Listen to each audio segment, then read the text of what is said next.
जय हिंद to all. Hello defence aspirants, welcome to Centurion Defence Academy. आज एक नया ट्रिक आपके लिए मैं बता रहा हूं और वो है इवोल्यूशन ऑफ मैन। मैन के इवोल्यूशन से रिलेटेड जो स्टेजेस आए, पहले कौन आया, पहले उसके बाद कौन ह्यूमन आया, उसका पूरा एक सीरीज है। तो उसको याद रखना है आपको, आपके एग्जाम के लिए बेहतर है। तो कैसे याद रखें, पूरे सीरीज को कैसे ऑर्डर में याद रखना है। तो एक छोटा सा ट्रिक है, आप देख लो कैसा ट्रिक है। राह जापान को, एक लाइन है, छोटी सी लाइन है, राह जापान को, बस इस तरीके से याद रखना है। तो राह जापान को। अब इस राह जापान में है क्या, तो आर से है रामापिथेकस। आर से क्या हुआ, रामापिथेकस। ए से क्या हुआ, ऑस्ट्रेलोपिथेकस। एच से क्या हुआ, होमो हैबिलिस। Homo habilis. इसके बाद जा से क्या हुआ, जावामैन, जिसको होमो इरेक्टस भी कहते हैं। उसके बाद फिर क्या हुआ, इसके बाद जा के बाद पा का मतलब क्या हुआ, पेकिंग मैन। जा के बाद क्या हुआ, पेकिंग मैन हुआ। पेकिंग मैन के बाद क्या हुआ, निएंडरथल हुआ।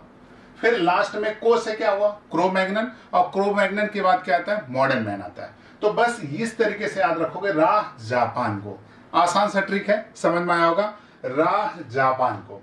अब आती है बात कि जैसे मान लो कभी होमोलॉगस और एनालॉगस ऑर्गन की बात करें।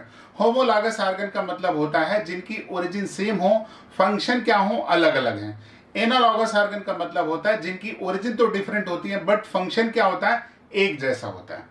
एनालॉजी का मतलब फंक्शन सेम। एनालॉजी का मतलब जैसे हुआ कि मान लीजिए जैसे बर्ड्स का विंग है, तो बर्ड्स का विंग भी क्या होगा, उड़ने के लिए होगा, फ्लाइंग करने के लिए होगा। बटरफ्लाई का विंग जो होगा वो भी उड़ने के लिए होगा। तो उड़ रही हैं सब।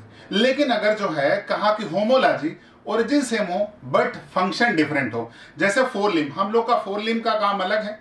जैसे टाइगर का जो फोर लिम्ब है उसका काम अलग है। तो हम लोग का फोर लिम्ब का काम अलग, और बर्ड का काम, उनका फोर लिम्ब का काम उड़ना, हमारे लोग का जैसे जानवरों में जो फोर लिम्ब का काम है चलना। तो होमोलॉगस का मतलब ओरिजिन क्या है, सेम है बट फंक्शन डिफरेंट है। बट एनोलॉजी का मतलब है ओरिजिन क्या हो, डिफरेंट हो, बट फंक्शन क्या होना चाहिए, सेम होना चाहिए।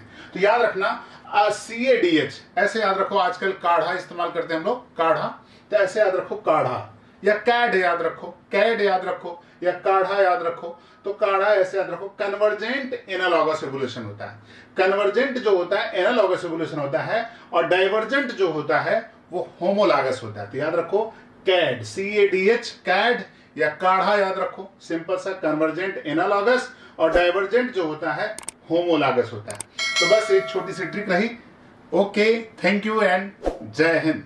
अगर आपने सेंचुरियन डिफेंस एकेडमी के YouTube चैनल को सब्सक्राइब नहीं किया है तो अभी सब्सक्राइब करें और बेल आइकन दबाएं ताकि लेटेस्ट नोटिफिकेशंस आपके पास सबसे पहले पहुंचे।